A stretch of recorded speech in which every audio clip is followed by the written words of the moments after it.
content de revenir à une AG du réseau Semences Paysannes. Ça fait un petit bout de temps. Et non seulement il y a une relation de compagnonnage, mais il y a même certaines questions de recherche, je pense, qui me sont venues parce que j'ai discuté avec des paysans du réseau. Et notamment un certain nombre de questions qu'on va voir aujourd'hui.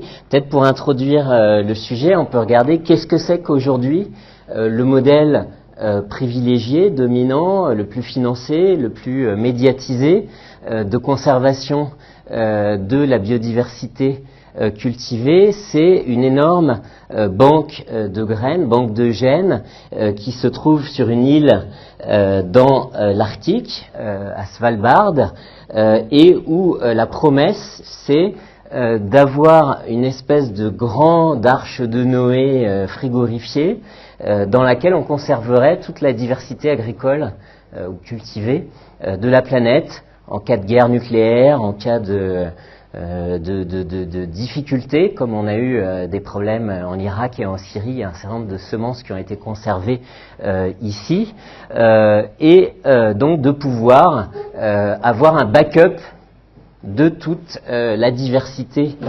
cultivée de la planète pour pouvoir le ressortir en cas de besoin à différentes occasions. Donc cette stratégie de conservation, elle se caractérise finalement par trois caractéristiques. La première chose, c'est que des institutions comme ça, avec autant de moyens, autant d'amplitude, il n'y en a qu'une dans le monde, il y en a des plus petites ailleurs, moins médiatisées, moins financées, etc. Donc c'est l'idée qu'il faut centraliser. Il faut qu'on ait un lieu, un gros coffre-fort planétaire qui conserve tout plutôt que une diversité de réseaux qui ont des maisons d'essemences dans différents coins de la France, du Brésil, des Philippines ou d'ailleurs. Donc on fait le choix de quelque chose qui est à un seul endroit, qui est le coffre-fort, l'arche de Noé. On voit toutes les métaphores du sauvetage, parce qu'il s'agit de sauver la planète, de sauver la biodiversité. Et donc on pense que Noé va s'en sortir tout seul, comme ça a été le cas dans le passé, après tout. Deuxième hypothèse qu'il y a derrière ça, c'est que on conserve les graines dans un frigo, de façon statique, en espérant qu'on peut les ressortir éventuellement 50 ans plus tard en cas de besoin, et non pas en les cultivant de façon dynamique dans des milieux différenciés, par des paysans qui ont des pratiques différentes, qui ont des goûts culinaires différents, etc., avec un climat qui change. Et donc il n'y a pas de coévolution, de diversification dans la coévolution. Il y a l'idée d'une conservation statique. Donc le vivant est un peu figé dans ce modèle de conservation.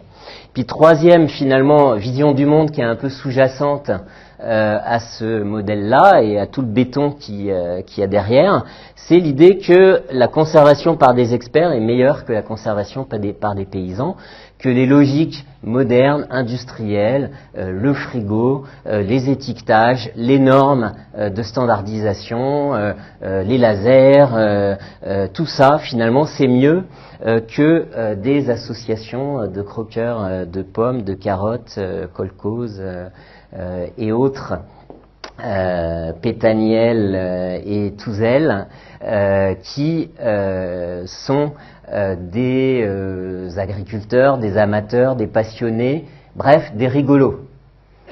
Au point de vue du GNIS, donc de l'industrie des semences, ils prétendent qu'ils conservent la biodiversité cultivée en professionnels des semences et que eux seuls ont les moyens et les compétences et les technologies pour le faire correctement, alors qu'il y a finalement ailleurs des gens qui sont un peu des amateurs et qui peuvent éventuellement, ça fait joli, ça fait un peu d'éducation des citoyens sur la diversité, c'est sympa, mais fondamentalement c'est pas comme ça qu'on sauvera la planète. Voilà un petit peu les trois hypothèses sous-jacentes de ce type d'architecture de conservation de la biodiversité. Alors, manque de bol, l'année dernière, avec le réchauffement climatique, le permafrost bougent, font, ça crée des mouvements dans le sous-sol, dans différents endroits de l'Arctique. Ça peut libérer des gaz à effet de serre, des méthanes, ce qui est un problème de risque d'emballement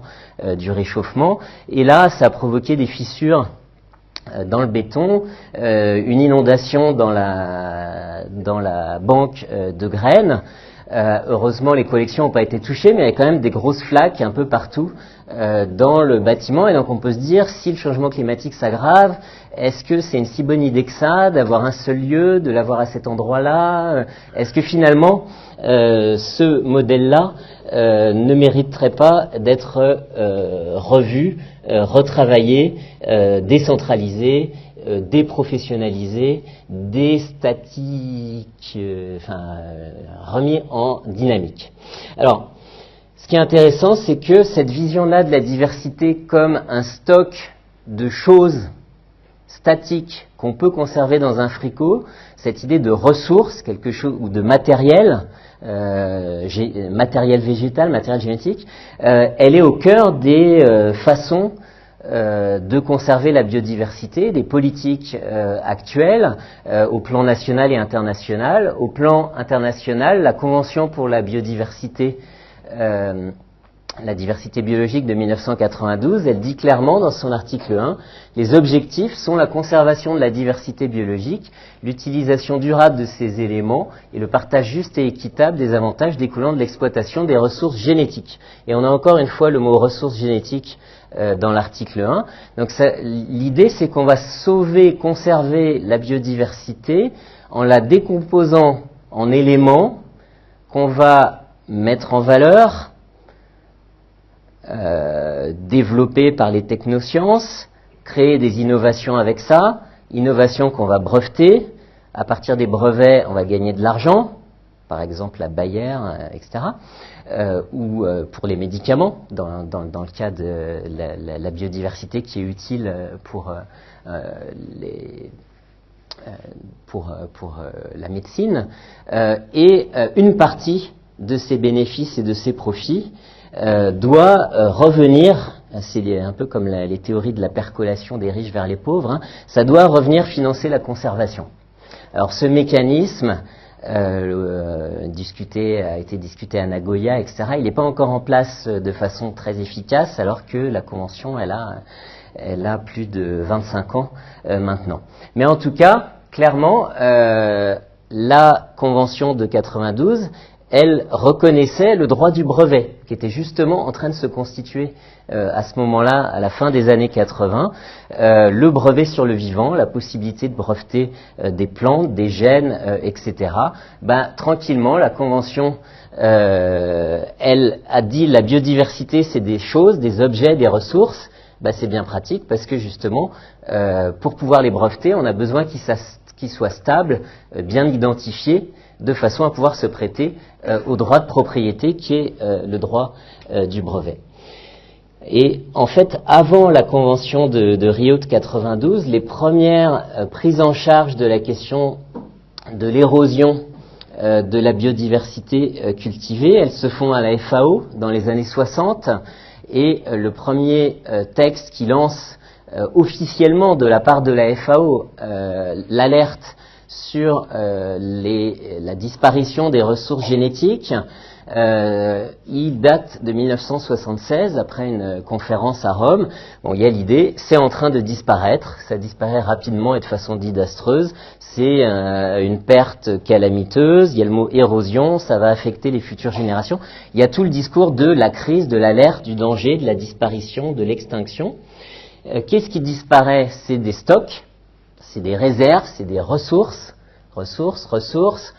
primitives, il y a quelque chose qui est hérité du passé qu'on a gardé en réserve aujourd'hui, comme des reliques. Il y a encore le mot raw materials, des matériels bruts, qui sont utilisés par qui est présenté comme un acteur qui est important pour conserver, pour éviter cette crise, c'est les introducteurs de plantes et les sélectionneurs de plantes.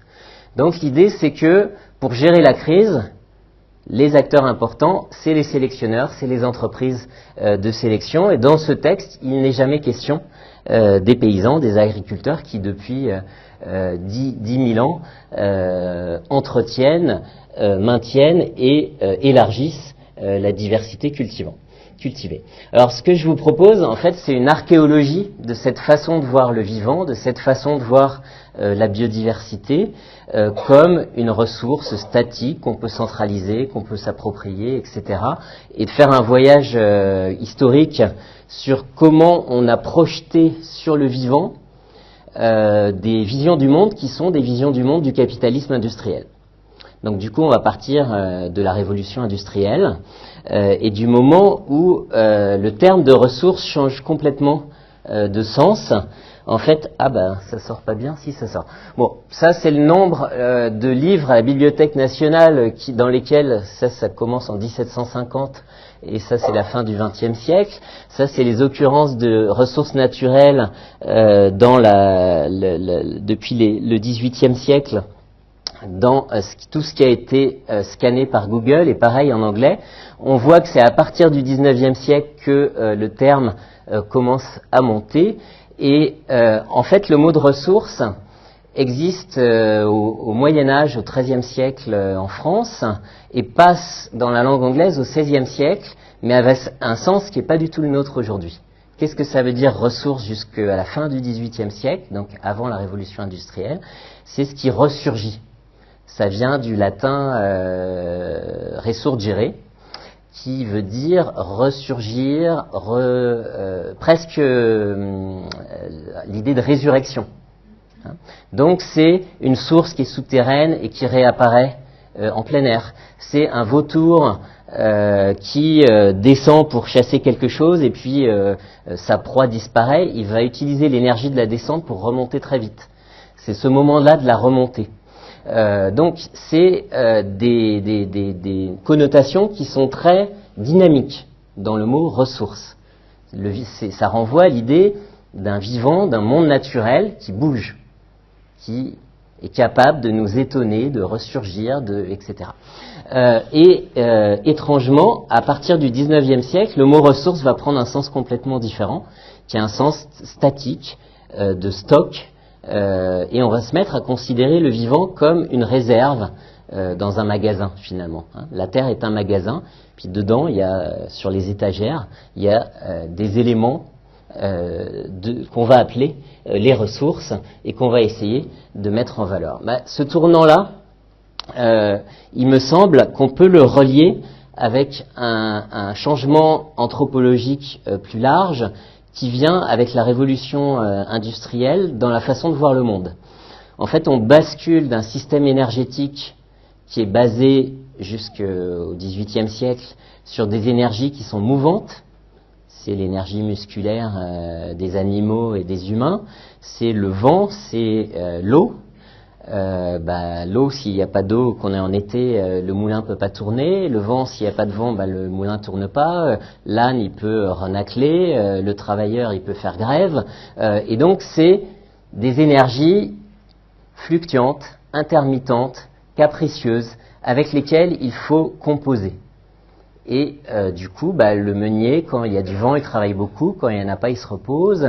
Et donc, il y a une relation avec le vivant à travers ces sociétés qui étaient basées sur des énergies fluctuantes, une relation de compagnonnage, une relation de jeu, une relation d'adaptation réciproque, si vous voulez. Le charbon est une énergie tout à fait différente parce que une fois que vous avez des mineurs qui l'ont extrait, que vous avez des cheminots qui vous l'ont apporté, que vous avez un gros tas de charbon devant votre usine et que vous êtes le capitaliste de cette usine, vous savez exactement, à partir de votre stock de charbon, combien d'énergie vous avez, pendant combien de jours vous allez faire tourner vos machines à vapeur, le régime à laquelle tournent vos systèmes de filature ou de tissage. Vous savez exactement combien de tissus et de textiles vous allez faire, combien vous allez vendre, combien ça va vous rapporter, quel profit vous allez faire. Vous mettez ça dans un livre de compte et tout est parfaitement prédictible. Et vous avez justement un des observateurs de cette époque-là qui dit le charbon a un avantage sur toutes les autres sources d'énergie parce qu'il a l'avantage inappréciable de pouvoir s'employer en tout temps et en tout lieu et de ne jamais souffrir d'interruption dans son travail. Donc le charbon, qu'est-ce qu'il amène? Il amène un changement du rapport au temps et du rapport au vivant parce que on est dans une situation où on a un stock qu'on peut posséder qui est vecteur d'énergie. Donc c'est une énergie qu'on peut posséder, contrairement au vent, et qui nous permet de stabiliser, de prédire, de prévoir le processus de production. Et donc on passe d'une nature un peu imprévisible à une nature qui va rentrer dans les livres de comptes capitalistes où on sait ce qui rentre, on sait ce qui sort, on sait le profit qu'on fait, etc. Et du coup, on va, à travers le charbon, qui devient finalement le vecteur de cette transformation du regard sur le monde, on va se mettre à considérer le charbon comme... alors, il faut savoir que à l'époque encore du XVIe siècle, on pensait que les minerais étaient fabriqués en temps réel, que la Terre c'est une sorte d'utérus et qu'elle nous fabriquait l'or, l'argent et le charbon par son activité en temps réel. Et donc on venait prélever une production continuelle de la Terre. On trouve encore ça dans les traités de mines de la Renaissance. Ce qui va changer avec la naissance de la géologie et l'usage du charbon, ça va être qu'au contraire, on va réaliser que le charbon, il n'est pas produit en continu par une terre-mère. Et d'ailleurs, les mineurs, quand ils allaient exploiter les mines d'argent en Europe de l'Est au XVe siècle, ils avaient conscience de faire une transgression. Ils faisaient une prière avant de rentrer dans la terre et d'extraire quelque chose. Il y avait quelque chose qui était de l'ordre du tabou, du sacré, quand on allait prélever quelque chose sous terre. C'est des choses qu'on retrouve chez beaucoup de peuples à travers le monde, une sorte de réticence à l'extractivisme. C'est finalement assez intéressant quand on voit la question de comment on va faire pour laisser sous nos pieds 80% des énergies fossiles qui sont actuellement sous nos pieds et qu'il faudrait ne pas toucher pour ne pas dépasser les fameux 2 degrés du changement climatique. Donc finalement, d'avoir des tabous, d'avoir des limites, culturellement, ça peut être des choses intéressantes. C'est justement ces limites-là qu'on a transgressées au moment de la révolution industrielle.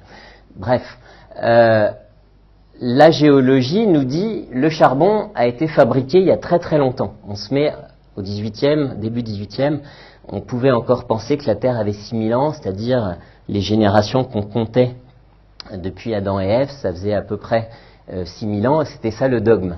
Et petit à petit, les travaux de la philosophie naturelle, des sciences naturelles, de la géologie, va allonger le temps de la Terre, rentrer en contradiction avec la Bible, et on va considérer que le charbon a été fabriqué il y a très très très longtemps, 500 millions d'années par exemple, pour les couches du Carbonifère.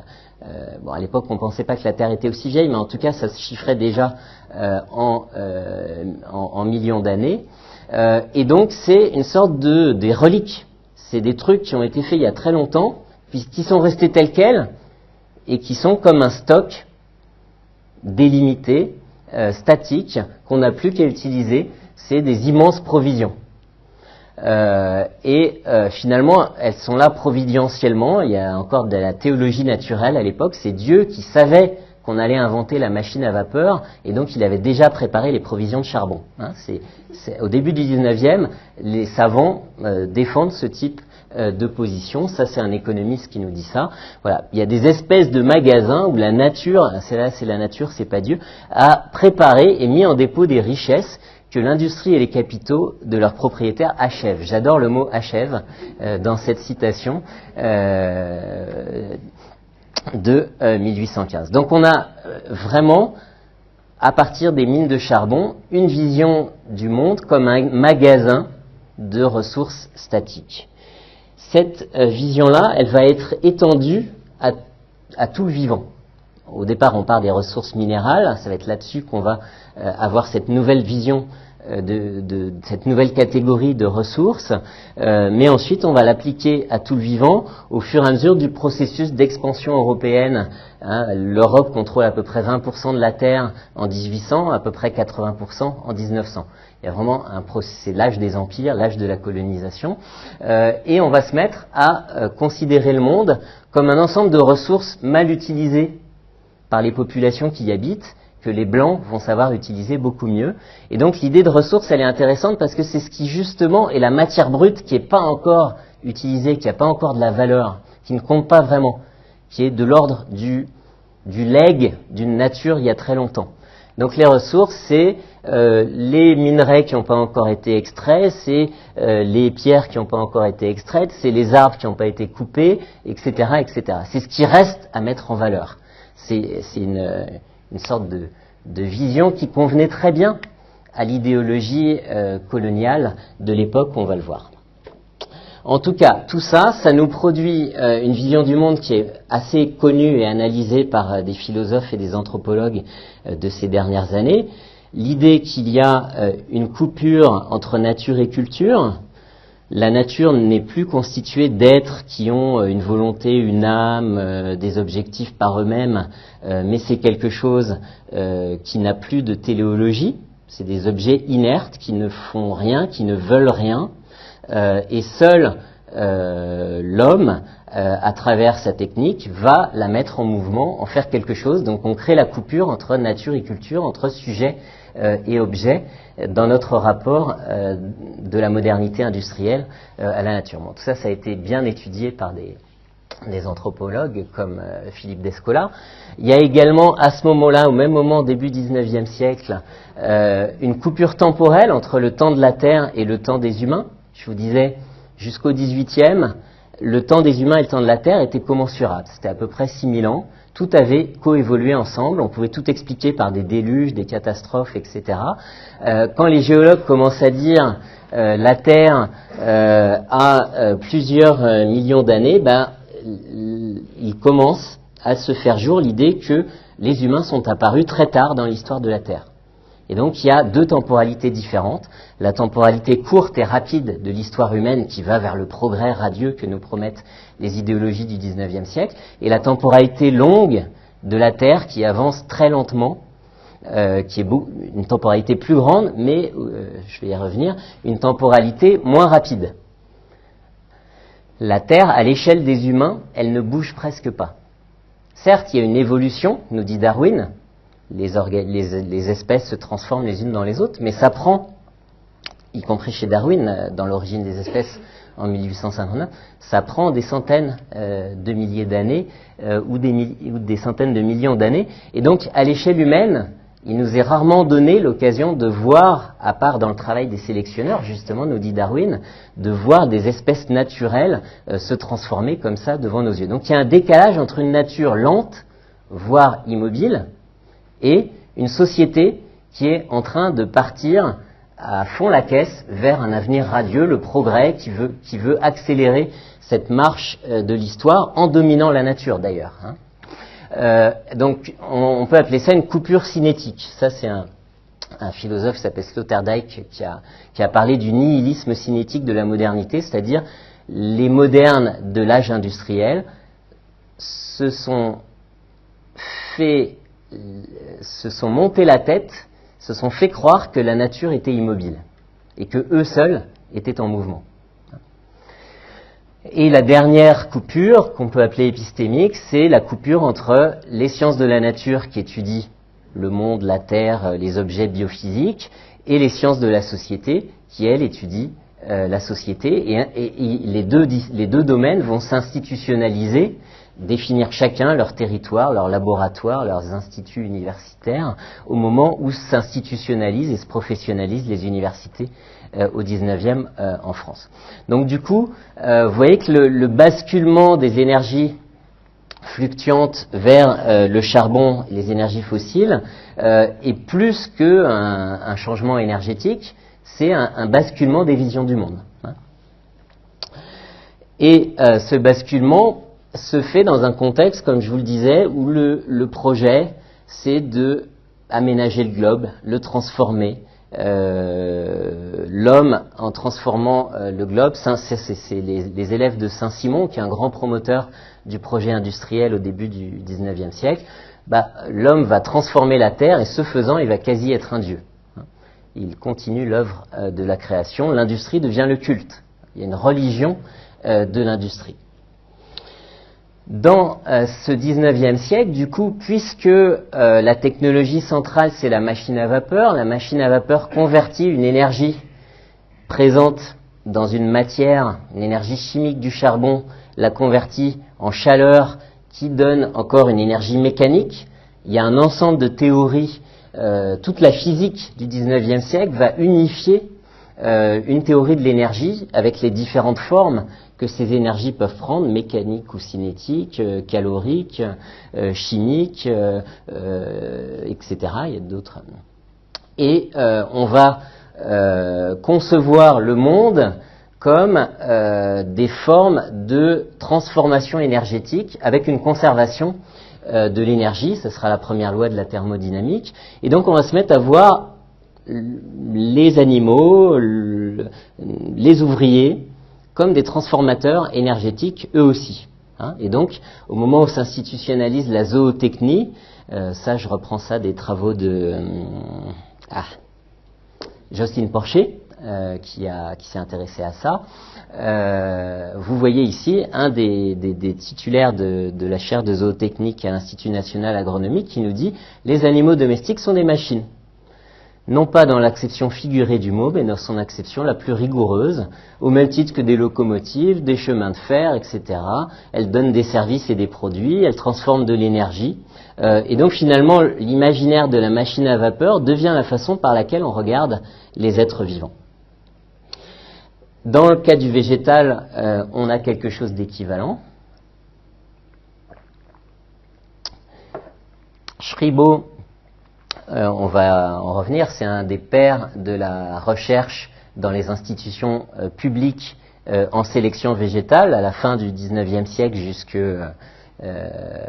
milieu du 20e siècle. Il va voir la naissance de l'INRA, mais il sera à la retraite à ce moment-là. Et il dit, en 1907, les variétés dont je poursuis la création sont des machines à grand travail. Et comme les machines perfectionnées de nos manufactures, elles sont très délicates, perdent en rusticité ce qu'elles gagnent en puissance. Elles consomment nécessairement beaucoup de matières premières, c'est-à-dire beaucoup d'eau et beaucoup d'engrais, etc. Vous voulez cracher de la production, il va falloir mettre beaucoup d'irrigation et beaucoup d'engrais.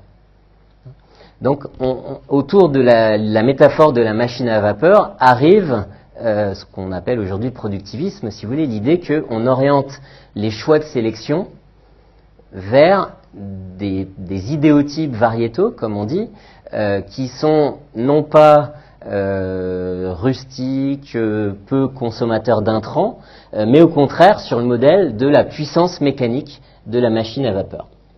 Là, ici, c'est un des sélectionneurs américains qui deviendra vice-ministre de l'agriculture, qui parle de faire de travail de sélection comme on produit industriellement des machines à coudre. Alors, du coup, la notion de ressources va s'appliquer aux vivants. Avant qu'on parle de ressources génétiques, ça va être les naturalistes qui vont être les porteurs de cette vision du monde comme un ensemble de ressources. Cette fois, c'est l'espèce qui est l'unité. Depuis l'inné, on pense que Dieu a créé un nombre fixe d'espèces. Il y en a encore plein à découvrir dans le monde. On envoie des voyageurs naturalistes avec les militaires qui font la conquête, par exemple, dans l'Empire français ou britannique ou autre.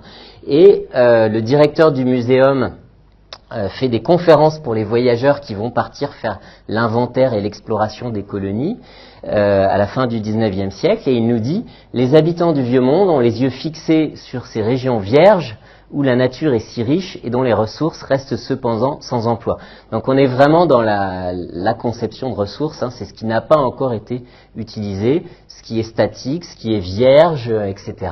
Et il faut les exploiter, c'est le patrimoine des générations qui nous succéderont et c'est les réserves de l'avenir. Alors, ce qui est intéressant, c'est que à partir de cette notion de ressources, il va y avoir tout un travail idéologique pour justifier la colonisation européenne. On est milieu des années 1880 à la conférence de Berlin où les puissances coloniales se partagent l'Afrique. Il y a tout un moment dans le dernier tiers du XIXe siècle d'accélération de l'expansion européenne qui est en contradiction avec des règles de propriété où finalement il y a des pays qui vont s'approprier des territoires, prendre une souveraineté là où il existe déjà des peuples, et donc il va falloir inventer des nouveaux concepts juridiques, terra nullius, et on va devoir justifier cette prise de souveraineté ou cette emprise coloniale sur des régions qui étaient pourtant déjà occupées par des peuples, et l'argument ça va être de dire bah oui mais en fait ils ne savent pas exploiter les ressources des régions où ils sont. Et nous, les Blancs, les Occidentaux, qui sont si intelligents, qui avons développé beaucoup de capitaux, et les capitaux n'arrivent plus à s'utiliser, il y a une baisse des taux de profit en Europe, alors qu'on a un monde entier dans lequel on pourrait investir profitablement. C'est injuste que ces sauvages nous empêchent d'investir nos capitaux. Et puis en plus, en Europe, il y a une très forte croissance démographique, et il y a un trop-plein démographique à déverser vers le reste du monde, notamment du côté anglo-saxon. Donc on va dire, il n'est pas juste que des peuples qui sont sous-développés, pas très nombreux, se retrouvent dans des grands territoires, alors que nous, on est nombreux et on a la science avec nous. Vous allez avoir, là je vous montrer un idéologue de la colonisation français qui était au Collège de France, économiste du Collège de France. On va avoir des Allemands, on va avoir des Anglais, on va avoir des Américains, avec quelques citations un peu gratinées. Ça c'est un juriste allemand qui dit en gros la Terre a distribué les ressources de la planète à différents endroits, donc tout seul ne produit pas tout peuple ne peut pas tout.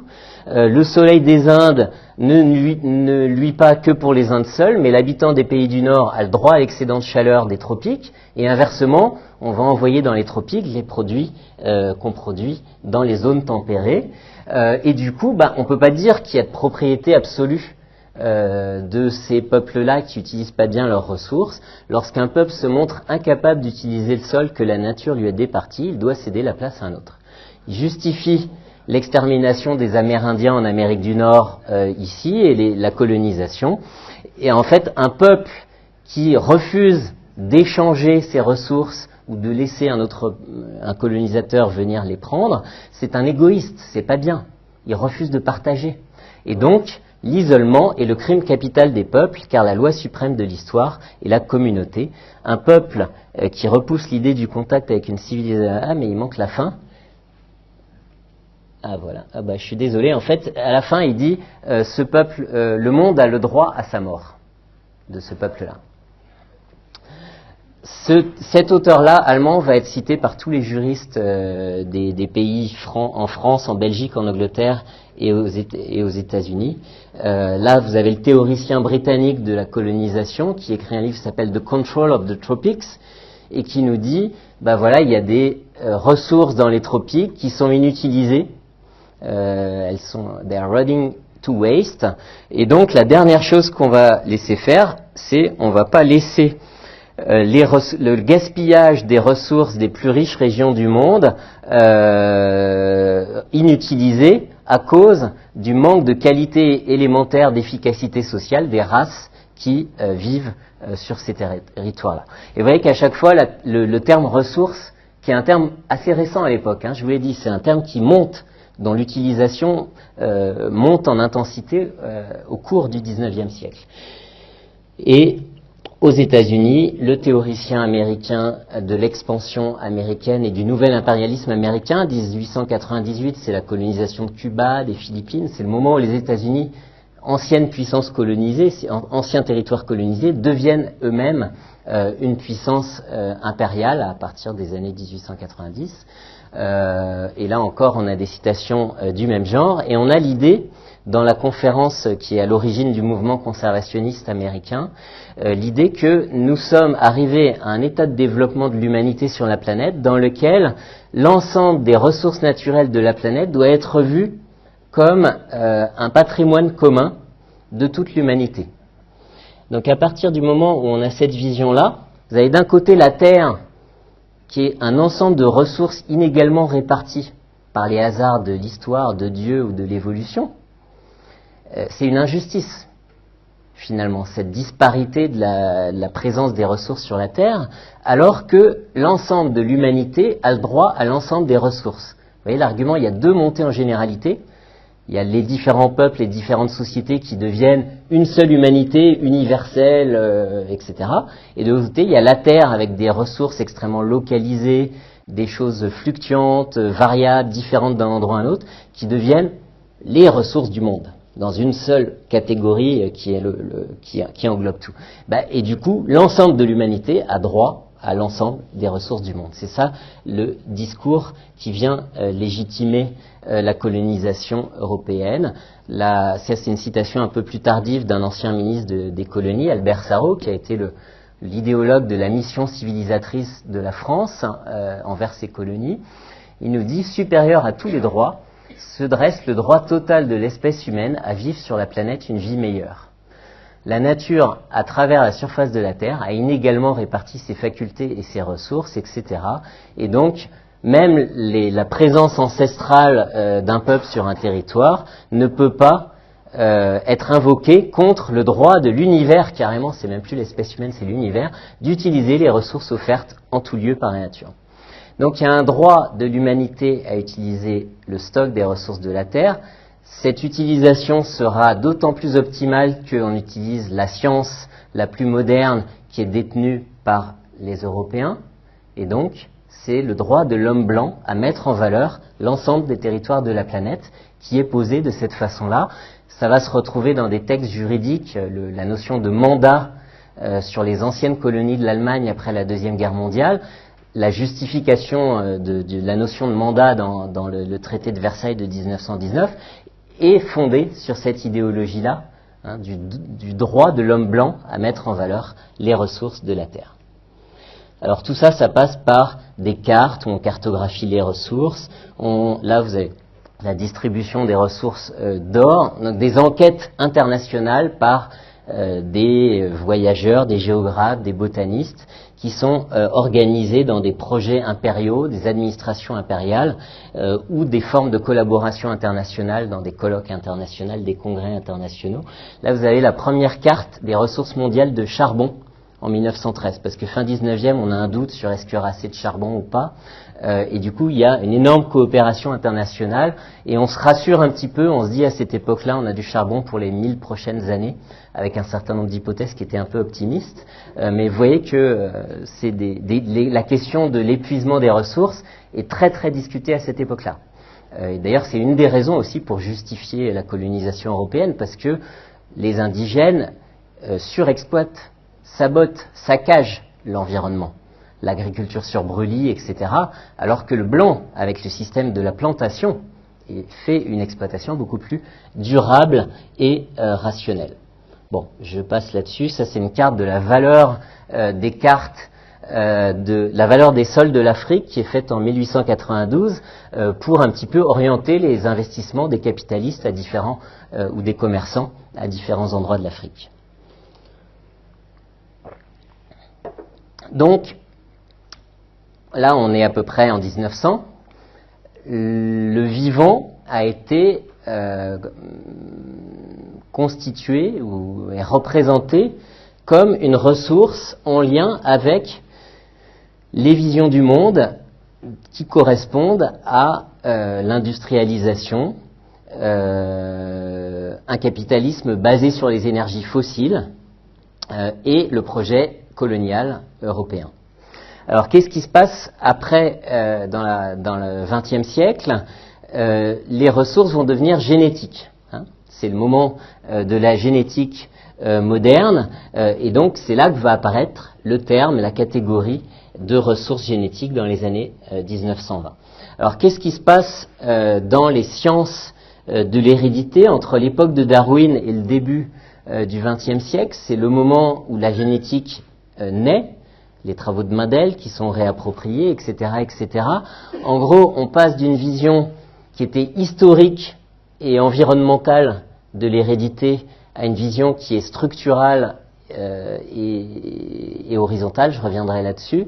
On passe de l'idée qui était chez Darwin, qui a un continuum absolu entre toutes les espèces, que à la limite la catégorie d'espèces n'a pas plus de valeur taxonomique que la catégorie de variété, que le vivant est un continuum, que les variations sont tellement continues que ça n'a pas de sens de découper des catégories. Il y a en permanence une évolution graduelle du vivant. 50 ans plus tard, les généticiens vont dire mais non, Darwin s'est trompé.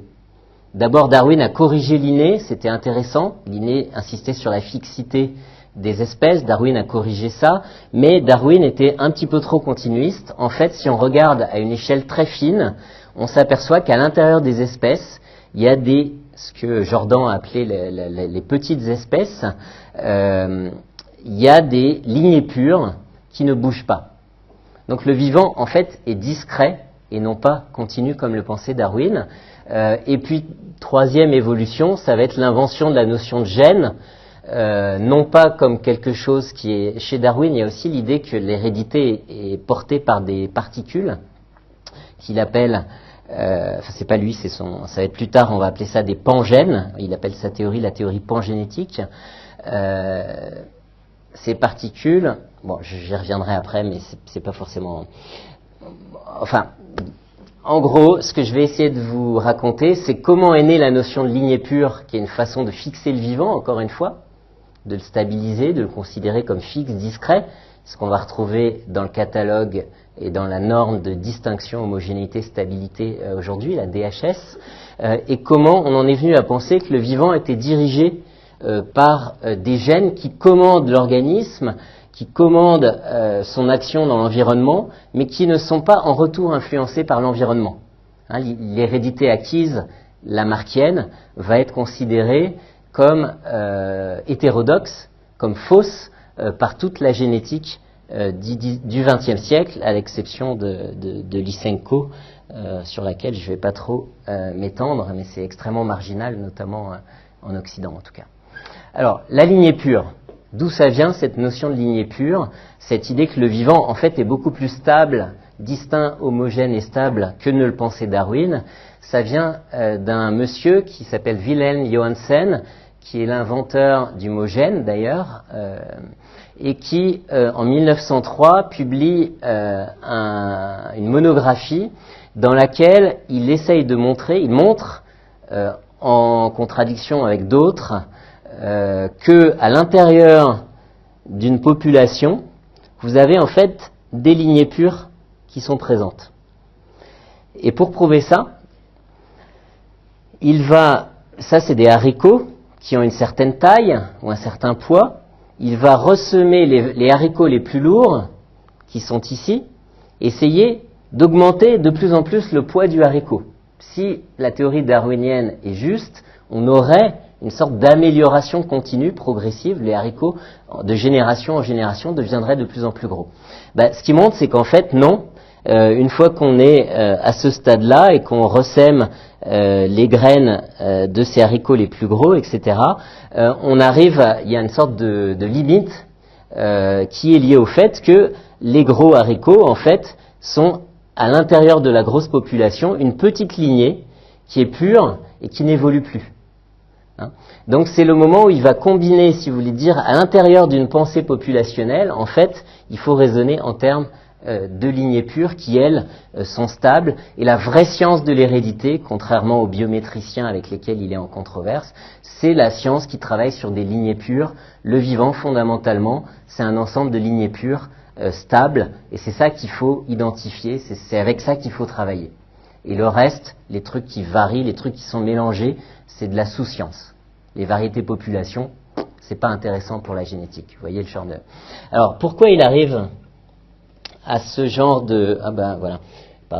En fait, il est arrivé à cette idée-là parce que 20 ans plus tôt, il travaillait à Carlsberg, dans le laboratoire de ce qui était la première entreprise de bière du continent européen de l'époque. Il y avait à peu près 500 salariés à Carlsberg dans les années 1880. Et le problème de la bière, c'est qu'on la consomme surtout en été. Et en été, c'est là où elle se conserve le moins bien. Donc on faisait de la glace pour la conserver, c'était le début de la réfrigération, ça coûtait hyper cher. Et elle se dégradait si on faisait pas ça. Et du coup, il y a eu un ensemble d'efforts auxquels a contribué Louis Pasteur, qui a écrit un livre sur la fermentation de la bière, en montrant avec ses techniques de microbiologie que, en fait, dans la bière, il y a un mélange de plein de microbes. Il y a des champignons, il y a des levures, il y a des bactéries, etc. Et qu'il y a une seule espèce qui nous intéresse, c'est la levure de bière. Il faut écarter tout le reste et cultiver de façon pure la levure, et on aura une bière qui se conservera mieux. Et Carlsberg va pousser cette logique-là en disant, si je veux faire toujours la même bière, une bière standard, qui va fermenter toujours à la même vitesse, donc je vais pouvoir standardiser mon processus de production. On est dans des logiques industrielles, le but c'est de produire en masse la bière, de plus avoir un truc artisanal où il y a le brasseur qui, avec ses mains, son corps, a un savoir tacite sur à quelle température, au bout de combien de temps il faut arrêter le processus de fermentation pour passer à l'étape suivante. Non, on est dans un système qui se veut de plus en plus industriel, donc on va mettre une orge standard, de la levure standard, et on sait qu'à telle température bien contrôlée, ça prendra toujours le même temps pour avoir tant de degrés alcooliques de la bière. C'est vraiment la logique de la standardisation des pièces pour la prédictibilité dans la production industrielle de masse. Et donc, Carlsberg, le laboratoire de recherche de Carlsberg, dans lequel travaille Johansen à l'époque, va faire un système de purification d'une seule cellule de levure, fabriquer une souche à partir de cette cellule, qui est fermentée dans ces petits fermenteurs, et on va pouvoir faire la bière standard, Carlsberg Lager numéro 1, qui je crois sort en 1883 ou 1885, je me souviens plus. C'est la première bière industrielle à partir d'un clone de levure. Alors le mot clone est un tout petit peu anachronique. Qu'est-ce que c'est qu'un clone ? C'est un groupe d'individus qui a exactement le même bagage génétique. Le mot date de 1903. Il arrive un tout petit peu plus tard. Et donc, avec sa valorisation de la lignée pure sur le végétal, Carlsberg ne fait que projeter la vision de l'utilisation et de la standardisation de la levure pour pouvoir la plier à la rigidité de la production industrielle de masse. On est au moment de la société industrielle dans laquelle le vivant rentre dans les processus de production de masse. C'est vrai avec le blé. Les marchés du blé sont en train de s'internationaliser. La bourse de Chicago du blé, qui est aujourd'hui la principale bourse sur laquelle on spécule sur le blé qui sera récolté dans 20 ans, elle naît au milieu du 19e siècle. Les vaccins, c'est aussi une production industrielle de masse très importante. On ne peut pas se permettre d'avoir 10% des vaccins qui ne marchent pas ou qui tuent la personne. Donc il faut que ça soit extrêmement standardisé, extrêmement rigoureux. L'atténuation des virus de vaccins qu'on utilise, ça doit être vraiment parfaitement homogène et stable. Et donc on a des nouvelles industries qui utilisent le vivant dans des processus de production industrielle de masse et qui du coup ont besoin d'un certain type de vivant, non plus un vivant fluctuant, mais un vivant bien standardisé, bien homogène, bien stable. Alors cette idée de travailler avec des lignées pures, de dire c'est ça la vraie science, c'est ça le progrès, c'est ça la bonne agriculture, d'utiliser des lignées pures plutôt que des variétés de population, et commencer à avoir des semenciers qui font la publicité sur la pureté de leurs semences au début du XXe siècle. C'est pas seulement un projet industriel d'efficacité. C'est pas seulement, comme le dit Jean-Pierre Berland tout à fait justement, un projet d'appropriation du vivant. On a besoin d'un vivant bien stable parce que comme ça, il est bien déterminé et on peut le posséder. En plus de tout ça, c'est aussi un projet politique. Avoir des lignées, si on est une administration et un État qui cherche à accroître la production du pays, qui cherche à contrôler l'activité des agriculteurs, qui cherche à ce qu'ils produisent de plus en plus pour le marché et de moins en moins pour leur autoproduction, qui cherche à les tourner vers le marché, à les insérer dans le monde industriel, qu'ils achètent des machines et qu'ils vendent pour les supermarchés plutôt que d'être dans des circuits d'autoproduction. C'est tout le projet de l'État moderne dans sa volonté de transformer le monde agricole pour que moins de personnes produisent plus et le surplus va partir dans les villes, travailler dans les usines. Il y a vraiment un projet très fort des États de transformer les activités agricoles. Finalement, c'est bien pratique d'avoir des lignées pures pour piloter l'agriculture. Ça peut être très très dur quand on est une administration de dire aux agriculteurs « je veux que vous changiez de système, que vous vous spécialisez, vous allez changer votre rotation culturelle et tout ça ». Si le professeur d'agriculture, le service agricole départemental va et dit ça aux agriculteurs, ça risque de faire un clash, il va y avoir des résistances, etc. Par contre, si on a une nouvelle variété de blé qui s'appelle par exemple l'étoile de Choisy dans les années 50, qui a l'avantage d'être la variété la plus productive pour les régions du Sud et qui valorise très bien les engrais. Ah, celle-là, si on met de l'engrais, vraiment, elle pousse bien. Mieux que les variétés locales ou traditionnelles ou que d'autres variétés qui étaient faites par d'autres sélectionneurs mais qui travaillaient plutôt pour les régions du Nord. Et donc toutes les innovations végétales de Villemorin et d'autres sélectionneurs des prés qui sont plutôt des sélectionneurs du Nord marchaient pas très bien dans le Sud et donc le Sud-Ouest n'était pas encore beaucoup modernisé, avait pas beaucoup adopté les nouvelles variétés des sélectionneurs et tout. Arrive Étoile de Choisy de l'INRA. Ça marche vachement bien avec des engrais. Le fils dit à son père « Ah ben dis donc, si on achetait un petit peu d'étoiles de Choisy, puis si on mettait un peu d'engrais, il y a une promotion, là, il y a le service agricole qui nous les fait avec une subvention, c'est financé par le plan Marshall. » Bon, le père est un peu réticent et tout, mais bon, allez, on y va. Super récolte, font ça pendant plusieurs années, ils ont un petit bénéfice. Ah bah tiens, si on achetait un tracteur. Ah bah tiens, si on passait au maïs hybride. Voilà. À partir finalement de ajouter, c'est beaucoup plus soft comme modèle de transformation de l'agriculture, de dire adopter telle nouvelle semence, ça paraît moins choquant pour les sociétés rurales, mais ça provoque en boucle toute une série de transformations qui vont transformer les systèmes de culture, les mentalités agricoles, etc.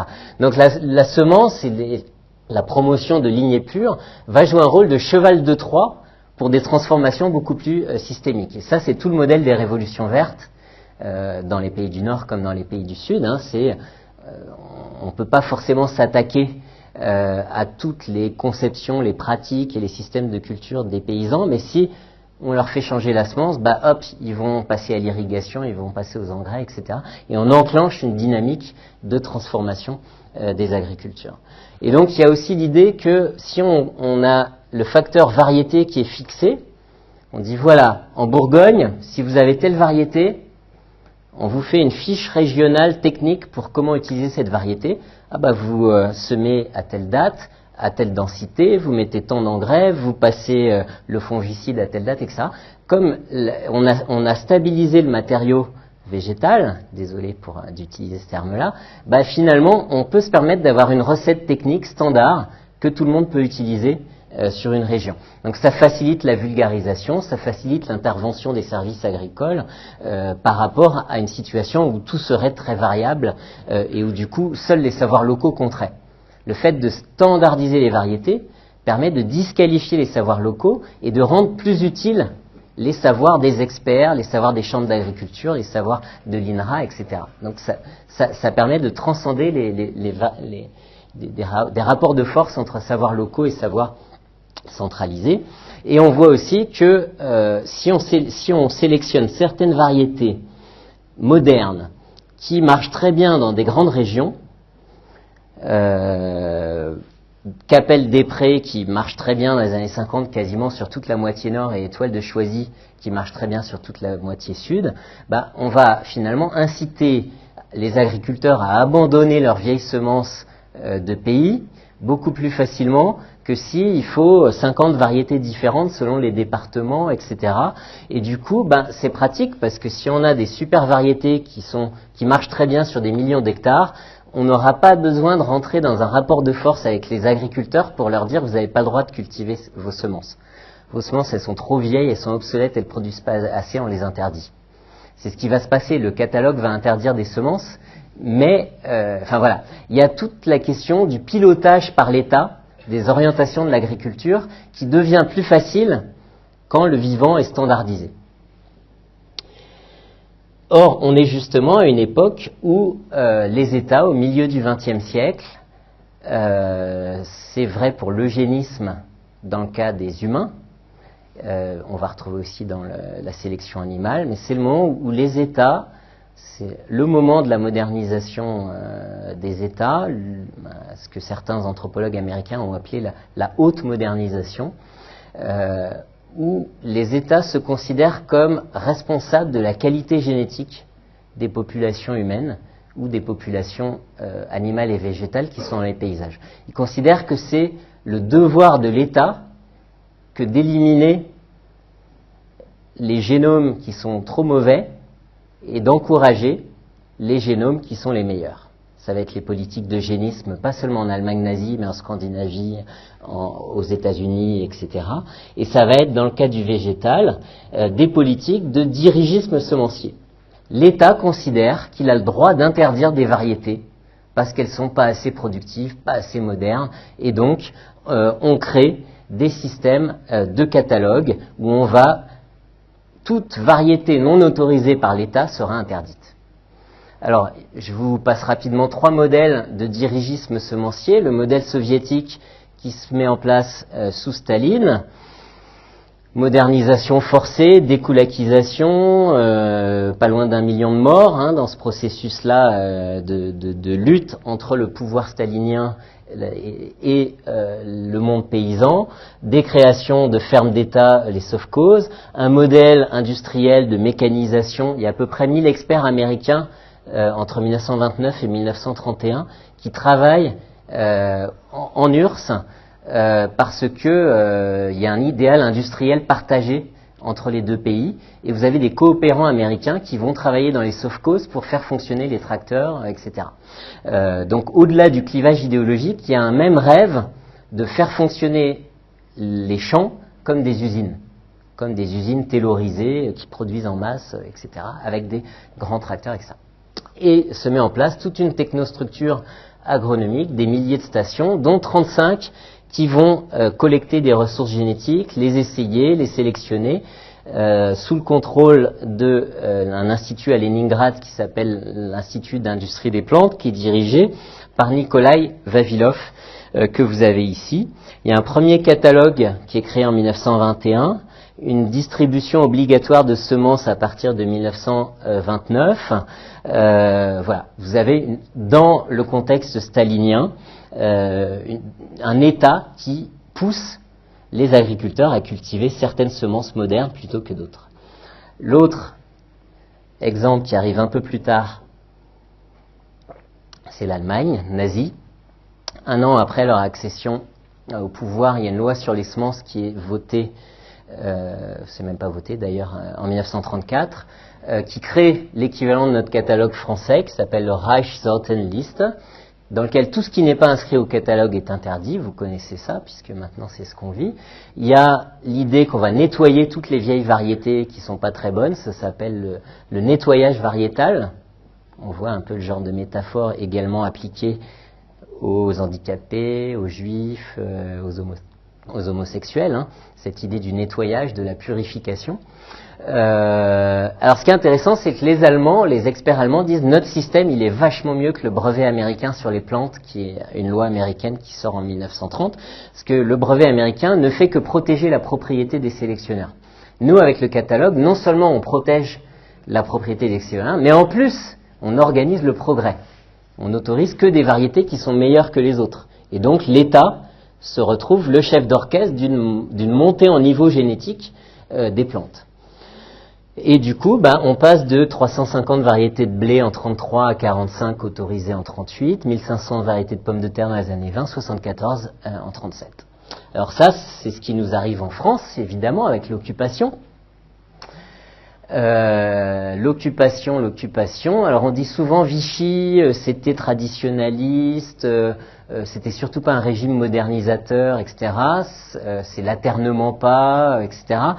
Ça a été une partie de la propagande de Vichy, mais maintenant on a de plus en plus de travaux en histoire économique qui montrent qu'en fait Vichy avait toute une phase technocratique extrêmement modernisatrice. L'aménagement du territoire, les débuts de la planification datent de Vichy. Toute une série d'autres mouvements de rationalisation industrielle ont été impulsés par Vichy, et en plus à partir de novembre 42 avec un tournant politique avec l'arrivée de Darlan puis de Laval au gouvernement, c'est vraiment les technocrates qui prennent le pouvoir dans Vichy. Donc on met en avant Pétain qui parle à la radio avec des discours traditionnalistes, et derrière on a des technocrates modernisateurs. D'ailleurs, on fait une expo du progrès agricole, je crois que c'est 1941. Vous avez avant et après. Avant le cheval, après la machine, avant le village complètement parcellisé, après le remembrement. Loi sur le remembrement, c'est Vichy en 41. Il y avait déjà des remembrements avant, mais il fallait l'unanimité de tout le village pour que le remembrement se fasse. Avec Vichy, il suffit de la majorité. Et à la Libération, on utilisera cette loi pour systématiser les remembrements. Mais c'est Vichy qui l'a mis en place. Les publicités pour le tracteur, ici c'est Bayer, on ne le voit pas, les produits chimiques Bayer. Donc on a tout un imaginaire modernisateur qui est mis en avant par les milieux vichistes, les milieux allemands et les milieux collaborationnistes, parce que alors les Allemands ils sont persuadés que l'agriculture française est sous-développée. Il y a plein de friches, les agronomes français sont nuls. Enfin, ils arrivent en vainqueurs et ils sont persuadés d'avoir le meilleur modèle agronomique, et ils donnent des leçons aux Français. Et les agronomes français sont très très influencés par ce modèle allemand, d'autant plus qu'ils sont colonisés, et même quelqu'un comme René Dumont dit « Les agriculteurs allemands nous observent, soyons fiers, montrons-leur une agriculture progressiste ». En fait, il y a une sorte de rapport de force avec le colonisateur qui se prétend plus supérieur scientifiquement, et les agronomes français, du coup, entonnent sur un discours de modernisation pour essayer de rattraper les Allemands. Tout ça, ça nous amène à la naissance du catalogue qui est créé par un décret de février 1942, suite à l'arrivée d'un grand sélectionneur allemand qui s'appelle Theodor Römer, qui arrive en février faire une mission. Il inspecte un petit peu comment ça se passe en France pour le commandement militaire allemand à Paris, qui a créé une administration parallèle pour surveiller l'agriculture française, pour l'encadrer, pour récupérer le maximum de produits vers l'Allemagne. C'est vraiment un appareil d'occupation. Ça n'a pas encore été beaucoup étudié. Il y a une doctorante dans notre labo qui travaille là-dessus, avec des sources allemandes. C'est vraiment un truc assez fou, quoi. Il y avait plus dans le nord-est de la France, il y avait déjà, les Allemands s'étaient appropriés 120 000 hectares de terre dans la zone interdite après l'Exode, et ils n'avaient pas rendu les terres aux paysans qui étaient partis, et ils avaient fait une mise en valeur par eux-mêmes de ces terres, avec des tracteurs, pas mal d'engrais, techniques modernes et tout. Et d'autre part, ils ont plus de vulgarisateurs agricoles dans le nord-est de la France qu'il y a de vulgarisateurs officiels des services français. Bon, bref, notre expert généticien arrive. En fait, chaque semaine, les ministères de Vichy allaient à l'hôtel du Majestic prendre les ordres de l'occupant allemand. Aucune loi ne pouvait passer du gouvernement de Vichy sans avoir été vue et approuvée par l'Allemagne, à ce moment-là. C'est dans le traité de l'armistice. Et donc toute la politique agricole de Vichy est soit approuvée, soit commanditée par l'occupant allemand. Et donc il nous dit, il faut produire plus, pour ça il faut des meilleures variétés, pour ça il faut protéger les semences. Il convient donc de réaliser les projets depuis longtemps présentés par Schribaud et créer le catalogue. Parce que Schribaud, dans l'entre-deux-guerres, il avait essayé de réduire le nombre de variétés, de développer un catalogue avec cette possibilité sur les modèles soviétiques ou allemands d'interdire certaines variétés, mais il n'avait pas réussi. En 1935, il avait failli Puis il y a eu, il y a un projet, un préambule de loi qui a été adopté en 1935 suite à la crise du blé. On a voulu donner à l'État la possibilité d'interdire certaines variétés qui seraient de trop faible qualité boulangère. Levée de bouclier de Villemorin et des sélectionneurs qui, eux, faisaient plutôt des variétés très productives et à faible qualité boulangère.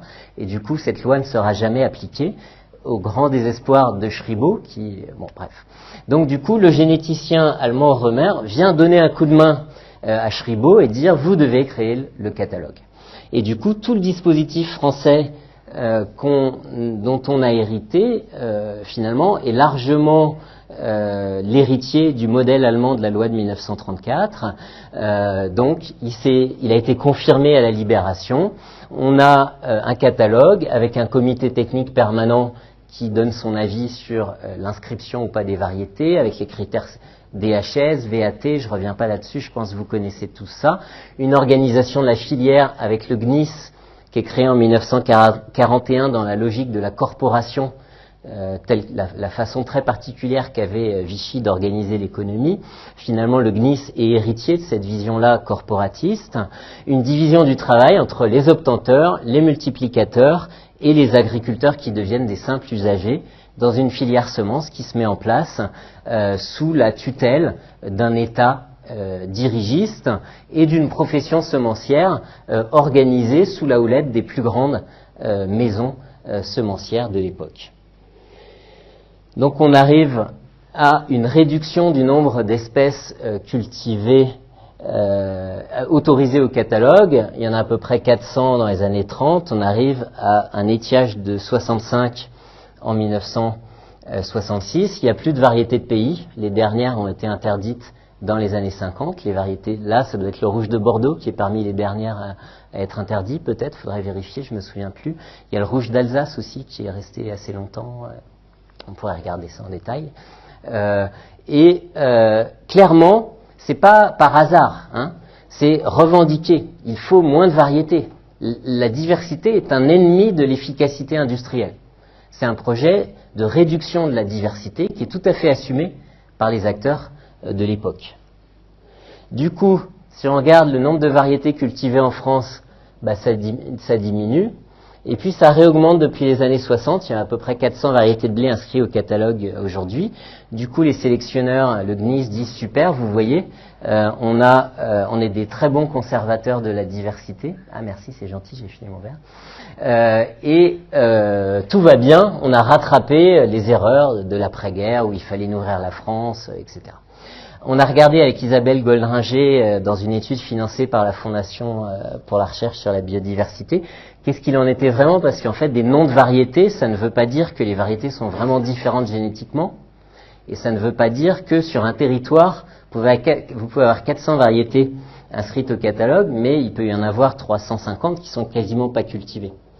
Puis vous pouvez avoir une grosse coopérative, parce qu'il y a une concentration des coopératives sur tout un territoire, tout un bassin de production qui n'a que 3 variétés à proposer à ses agriculteurs. Donc à l'échelle des paysages, le nombre de variétés au catalogue, c'est pas très important.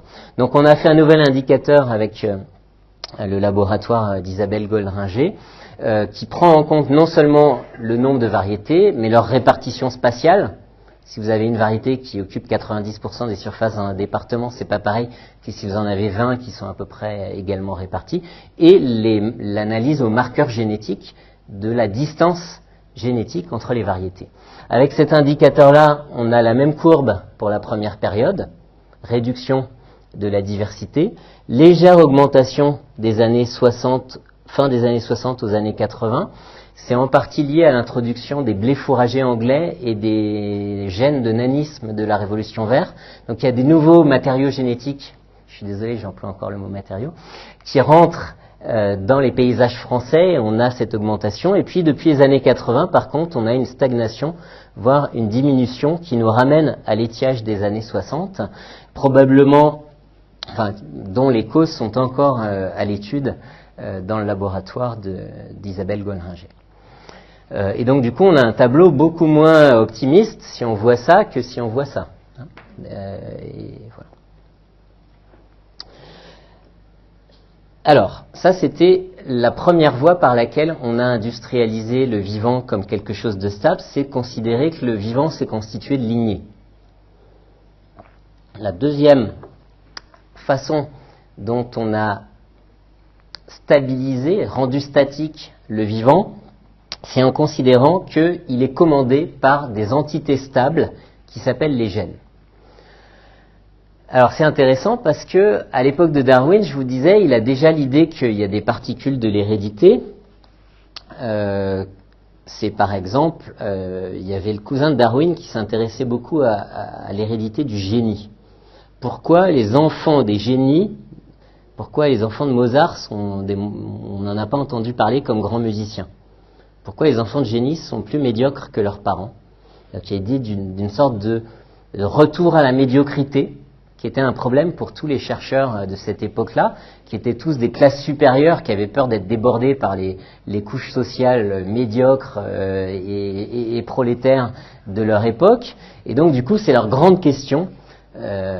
Comment comprendre que cette sorte de dégradation héréditaire dans le cas du génie? L'explication qui nous vient des théories de Darwin de la pangénèse, ça consiste à dire il y a des particules qui expriment le génie. Chez les parents, ils vont être tellement utilisés, ces particules, elles vont brûler dans le cerveau, elles vont beaucoup travailler et tout ça, elles vont avoir du mal à redescendre dans les cellules sexuelles, donc du coup il y en aura moins, elles seront un peu fatiguées et elles vont moins bien se transmettre aux enfants. Alors c'est intéressant cette conception-là parce que du coup, il y a des particules de l'hérédité, mais ces particules, elles ont une vraie vie, quoi. Elles se fatiguent, elles se rencontrent, elles diminuent, etc. C'est totalement différent de la vision du gène qu'on a aujourd'hui. Le gène, c'est une unité insécable. Il n'est jamais fatigué. Il s'exprime ou il ne s'exprime pas. Il est présent ou il est absent. Il est dominant ou il est récessif. Mais en gros, c'est comme une boule noire et une boule rouge, si vous voulez. C'est relativement simple comme mode de vie pour ces particules de l'hérédité. Ça n'a rien à voir avec la vie extrêmement riche et complexe qu'avaient les particules de l'hérédité à l'époque de Darwin. Comment on est passé d'un modèle à l'autre? C'est assez intéressant. Je vais passer tout ça. C'est des travaux que je n'ai pas encore publiés, cette partie-là, qui était une hypothèse qui me semblait encore un peu fumeuse il y a 5 ans quand j'ai commencé à travailler là-dessus. De même que la lignée pure, finalement, c'est le modèle de la production de masse dans les usines Carlsberg qui est transportée sur le vivant. L'hypothèse que je crois avoir maintenant démontrée, c'est que le gène, de la même façon, c'est le reflet des transformations de l'organisation de l'information dans les grandes industries et les grandes administrations à la fin du XIXe siècle. Alors, on peut dire la révolution industrielle a multiplié la production, la circulation d'objets, de personnes, et dans la deuxième moitié du XIXe, il y a eu un besoin d'ordre pour ordonner tous ces flux. C'est ce qu'on va appeler la révolution du contrôle. Il va y avoir des nouvelles techniques de gestion de l'information, de gestion du travail. Vous connaissez tous l'organisation scientifique du travail, Taylor, etc. C'est les années 1890. Au même moment, le travail de bureau est lui aussi rationalisé de la même façon, et on va se mettre à rationaliser l'information de façon à ce qu'elle ne dépende pas de la mémoire individuelle des travailleurs. La même logique que le travail à la chaîne, si vous voulez. Et donc, on va considérer l'information non plus comme quelque chose qui est incorporé, continu dans la tête des travailleurs, des secrétaires, etc., mais comme quelque chose qu'on doit pouvoir isoler, séparer en petits bouts, qui seront stockés quelque part et qui seront très facilement contrôlés par les chefs, les directeurs, etc. Et si la secrétaire est malade, c'est pas grave, on aura la remplaçante qui pourra accéder à cette information. Et donc on peut se débarrasser de l'intelligence des travailleurs presque, ou en tout cas avoir des travailleurs qui coûtent moins cher parce que c'est la même logique que pour Taylor.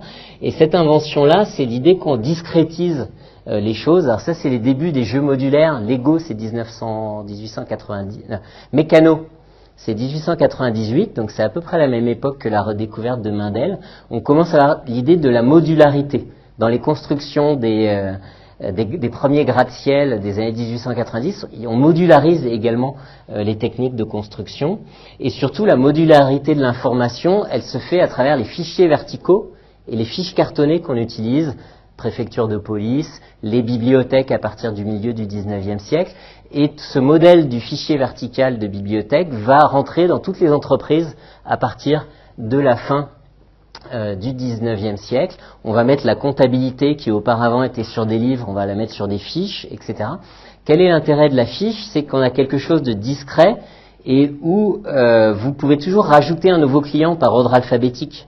Dans un livre, si vous avez rentré vos clients, qu'il y en a un nouveau qui arrive, vous avez un problème d'être en permanence en train d'avoir à tourner les pages pour l'avantage du fichier vertical, c'est qu'en ayant discrétisé l'information, en l'ayant sorti du livre pour le mettre sur une fiche qui bouge, qui est mobile, vous pouvez gérer une expansion continue de votre système d'information, qui est en permanence reclassé, réorganisé.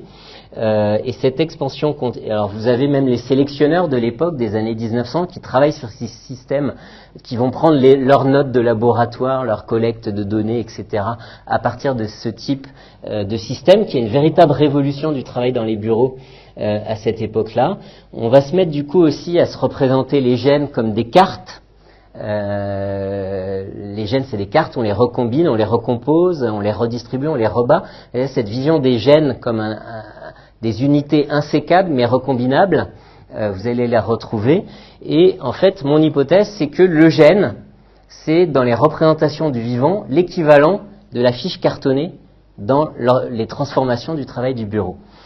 Et alors, alors ça, c'est un journal dans un syndicat de DuPont, la grande entreprise de chimie qui existe déjà à l'époque, une caricature dans un journal syndical qui critique la façon dont la direction multiplie les fiches, les circulaires, envoie en permanence des ordres. Ça, c'est les façons de procéder. On standardise. Pour faire telle opération, vous devez suivre telle et telle étape. Ça, c'est les bulletins, ça, c'est les lettres circulaires. Alors, à l'époque, c'est l'invention de la machine à dactylographier, la fin du 19e, et du stencil. Vous tapez une fois le truc, et vous l'envoyez 20 fois, ou plus, et vous gardez un exemplaire dans le fichier central de l'administration, dans le gratte-ciel ou le building de la société de vente par correspondance, de l'assurance, de la société de chemin de fer, qui est les principales grandes compagnies de l'époque. Donc il y a cette idée que de l'action à distance, vous tapez une information, un ordre qui va agir, qui va transformer ce que font les autres à distance, mais votre information, elle reste là et vous la gardez, vous la centralisez dans votre fichier central. Le gène, c'est un petit peu ça. Et c'est pour ça que les biologistes du 19e siècle ne comprenaient pas Mendel. Mendel a été très peu repris. C'est un article de 1865 ou 66 qui a fait un peu flop. Beaucoup de gens l'ont lu, mais personne ne l'a utilisé, l'a cité, et on l'a redécouvert 30 ans plus tard. Pourquoi ? Parce que pour un biologiste le plus moderne, le plus matérialiste, le plus connaisseur des travaux de la physique ou de la chimie ou de l'industrie de son époque, A ne peut pas transformer B, pardon, il ne faut pas que je bouge, A ne peut pas transformer B s'il ne devient pas A'. Lavoisier, A plus B donne A' plus B' dans une équation chimique. Et donc, il est impossible d'agir sur quelqu'un en restant soi-même. À l'échelle des molécules, à l'échelle du vivant, en chimie, on pense ça. Or, le gène permet d'agir sur l'organisme, sur l'environnement, tout en restant identique à lui-même. C'est hérétique par rapport à la biologie du 19e siècle. Ça ne peut se comprendre que dans un univers informationnel de ce type-là, où le PDG, l'administration centrale, envoie des informations à l'extérieur tout en restant identique, en stockant une information. C'est l'équivalent du génome, si vous voulez, le bureau où il y a les fichiers verticaux ici. Bon, je ne peux pas vous développer beaucoup plus ça. Donc, à partir de cette vision-là, où on va considérer l'hérédité comme étant portée par des gènes qui agissent à distance, mais qui ne sont pas influencés par le milieu, parce que les gènes sont enfermés dans le noyau des cellules germinales qui sont protégées des influences extérieures. L'environnement n'agit plus sur l'hérédité. Le gène devient autiste par rapport aux actions de l'environnement. Ça renvoie à ce modèle descendant où l'information ne va que dans un sens. Il ne revient pas dans l'autre sens. Alors, comment on passe à partir de cette vision de la lignée pure et surtout du gène à l'invention de la notion de ressources génétiques? C'est la course aux ancêtres du blé qui est lancée au début du XXe siècle par un voyageur, je crois qu'il est autrichien, juif d'origine, peut-être allemand, je ne sais plus, Aron Aronson, qui pense avoir découvert l'ancêtre du blé. Il me semble que c'est Triticum monococcum qui découvre. Je crois que c'est un exemplaire qu'on avait vu en Syrie, Jean-François, tu sais, bon, bref. Et il dit, ces ancêtres et ces vieilles variétés qui sont là-bas sont en train de disparaître à cause de la modernisation, remplacées par les variétés modernes, et il est important d'aller les collecter. À partir de là, on va pouvoir refaire tout le travail de l'évolution, mais beaucoup plus vite, nous dit un collègue d'Aronson.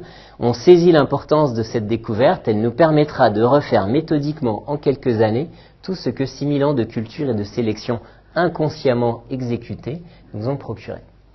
Ça renvoie à l'idée que, à partir du moment où les gènes sont des unités stables qui ressemblent un peu au charbon dont je vous parlais au XIXe siècle, une fois qu'il est là, il ne bouge pas. On le récupère aujourd'hui, 6000 ans après, on récupère un vieux gène qui a 6000 ans, puis on va l'assembler, ce vieux gène du Moyen-Orient récupéré par un juif chez des Arabes avec le projet de s'installer là-bas en plus. Enfin, bon, il crée une première station, il fait partie du mouvement sioniste. Et ce gène, c'est un gène de résistance à la sécheresse. On va le croiser avec nos blés, on aura des super blés pour cultiver en Californie.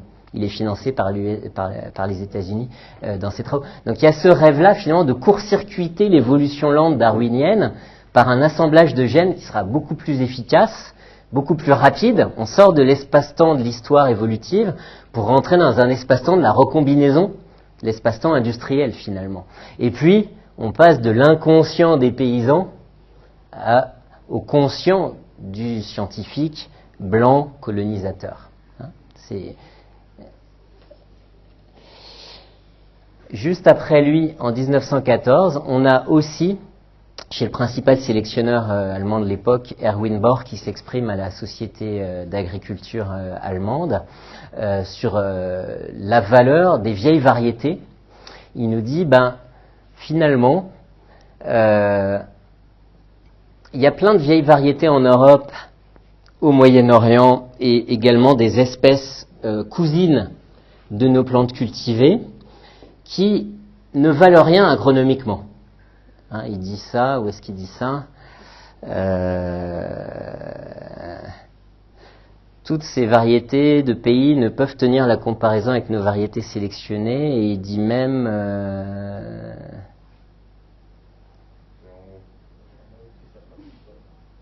elles sont pas convenables pour quoi que ce soit.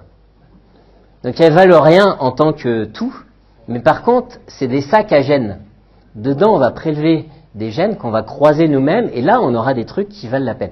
Donc c'est pour ça que ça vaut le coup de sauver les vieilles variétés, c'est parce que ce sont des sacs à gènes, et que nous, on va savoir bien recombiner les gènes.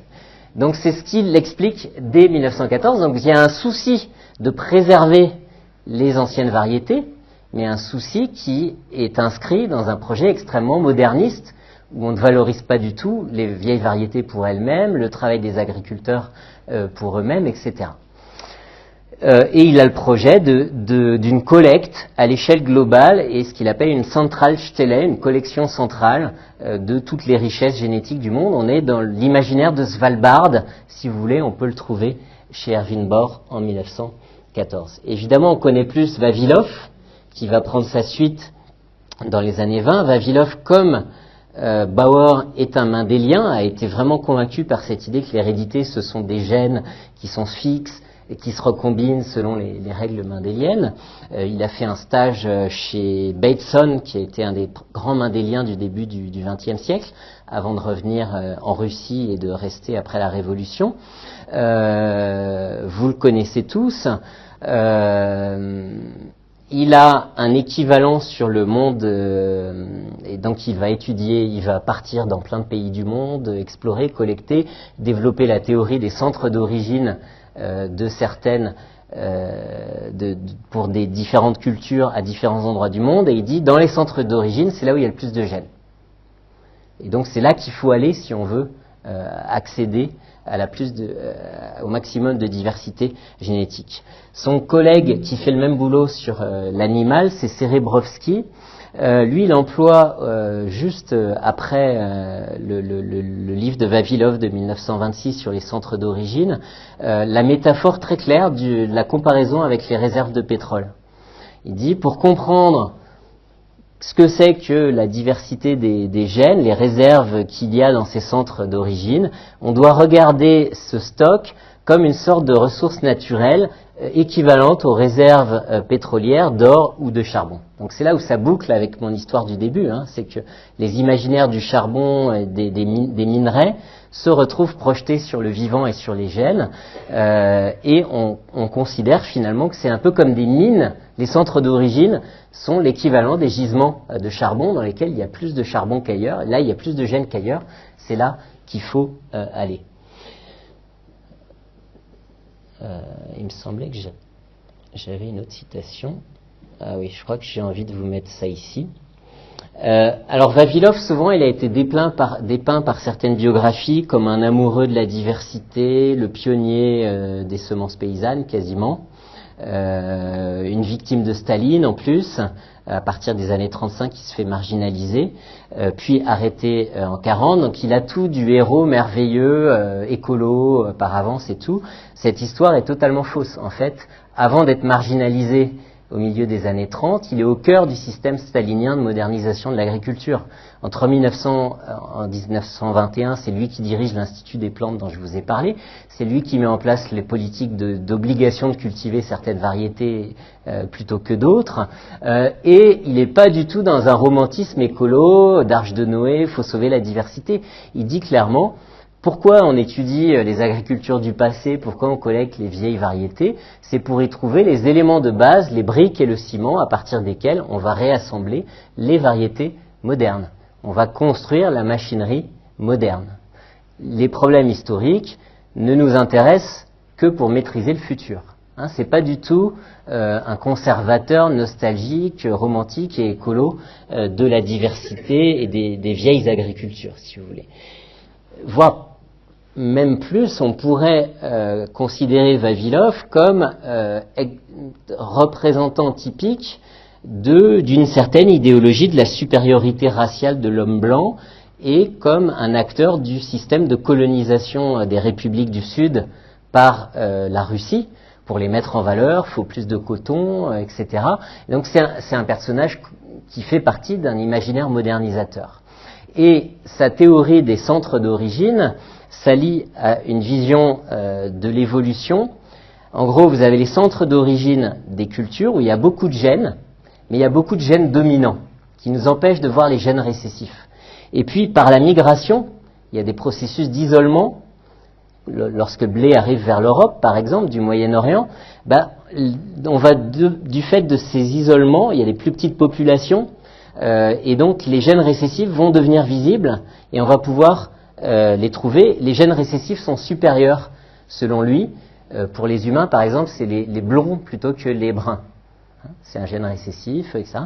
Et donc il va développer une théorie de l'évolution des plantes par isolement successif qui font apparaître des gènes récessifs, qu'il applique également aux humains, et il explique finalement l'infériorité raciale et l'infériorité agricole des régions qu'il a visitées, au Moyen-Orient, en Afrique, en Asie du Sud, par le fait finalement qu'ils ont plein de gènes dominants qui sont un peu médiocres, et que c'est seulement les populations végétales ou humaines qui ont été un peu distillées, où les gènes récessifs sont apparus, on a réellement quelque chose de supérieur et de plus civilisé. Et du coup, il nous dit finalement, ce processus d'écrémage des bons gènes récessifs ont abouti à la naissance de la race blanche européenne, qui a donc pour mission d'aller utiliser les gènes du reste du monde. Donc il y a une sorte de légitimation raciale du projet de collecte génétique de tous les gènes de la planète. Ah ben voilà, oui, peut-être que je voulais quand même terminer sur celle-ci. Ce qui est intéressant, c'est que du coup le gène, qui dans les années 1900 est d'abord un objet de laboratoire, on fait des croisements dans les jardins, dans les stations, devient un objet géographique, devient un objet qu'on va prospecter, comme les mines de charbon finalement. On va faire des prospections pour savoir où ils sont, on va les cartographier. Là, vous avez la première carte sur les concentrations de gènes qui est faite par le collègue de Vavilov, Serebrovsky. C'est le Daghestan. Il va inventorier les fréquences de différents allèles de poulets dans différentes régions du Daghestan, et il fait des petits camemberts pour représenter ces fréquences. Donc on se met à voir les gènes comme des choses qui sont présentes d'une façon différenciée sur des territoires qu'il faut cartographier, et ce modèle-là va se retrouver à l'échelle mondiale dans le projet d'aller collecter les gènes dans les centres de diversité. Vous avez un chercheur américain communiste qui passe un an à Moscou, qui est un ami de Vavilov, de Serebrovsky et des autres, qui est un communiste et eugéniste fervent. Il dit, on va maîtriser la planète, les grandes forces macroscopiques, par le microscopique. C'est en contrôlant l'atome et le gène qu'on va se rendre les maîtres du monde. Et d'ailleurs, l'ensemble des gènes de la population humaine, ça tiendrait dans un tout petit volume d'un vase. Donc dans un vase, on a le concentré de l'avenir de l'humanité. Vous voyez un petit peu l'idée de raisonner la diversité en termes de gènes fait qu'on peut les rassembler, les penser comme un tout petit objet qu'il va falloir contrôler, maîtriser, optimiser. Et du coup, on va maîtriser ce contenu génétique qu'il y a dans ce vase. On va faire une agriculture super géniale où on va faire des arbres à partir des herbes. C'est les OGM de l'époque. Et pareil avec les humains. Quelle femme ne voudra pas se faire inséminer avec du sperme de Darwin ou de Lénine? C'est l'époque des débuts des inséminations artificielles du cheval et des bovins qu'il rêve de mettre en place chez les humains dans son livre de 1935. Donc vous voyez que le gène qui était au départ un objet de laboratoire, un objet de calcul statistique, de croisement, devient un objet géopolitique, pensé à l'échelle de la Terre. Il va y avoir toute une politique de la course aux gènes. Les Allemands, les Américains, les Russes vont tous aller dans les régions du Moyen-Orient, du nord de l'Inde pour essayer d'avoir les meilleures variétés de blé parce qu'ils sont en concurrence les uns avec les autres. Quand l'Allemagne va envahir la Russie pendant la Deuxième Guerre mondiale, dès qu'ils arrivent à Leningrad, la première chose qu'ils essayent de faire, c'est de piquer les ressources génétiques de Vavilov. Et ils le font en partie. D'ailleurs, les Russes vont, pour éviter de s'en faire prendre certaines qu'ils considéraient comme stratégiques, notamment une plante, une herbe qui fait du caoutchouc, et le caoutchouc c'est une ressource stratégique pour la guerre, l'aviation, les pneus, etc. Et ben, ils affrètent un avion en pleine déconfiture et siège de Leningrad pour embarquer à Moscou une partie des ressources génétiques de la collection de Vavilov. Donc, et les Allemands vont aller piquer des ressources un peu partout dans les stations soviétiques. Donc vous voyez, les ressources génétiques, c'est un enjeu de lutte, d'appropriation entre les différentes puissances de l'époque, et c'est aussi un enjeu de premier rêve de collaboration internationale dans l'Association internationale des sélectionneurs. Dans les années 30, commence à y avoir l'idée, si on avait une collection globale dans laquelle tous les sélectionneurs pourraient puiser pour faire leur travail de sélection. Donc voilà, on arrive assez facilement du coup à Svalbard. Donc finalement, qu'est-ce qui se cache derrière la notion de ressources génétiques? Peut-être l'idéal, ce serait d'arriver à ne plus l'employer. Lorsqu'on raisonne quel type de rapport au vivant on souhaiterait avoir, elle porte derrière elle l'idée industrielle de la plante comme une machine à optimiser. Elle plante l'idée que le vivant peut s'accumuler, peut se stocker.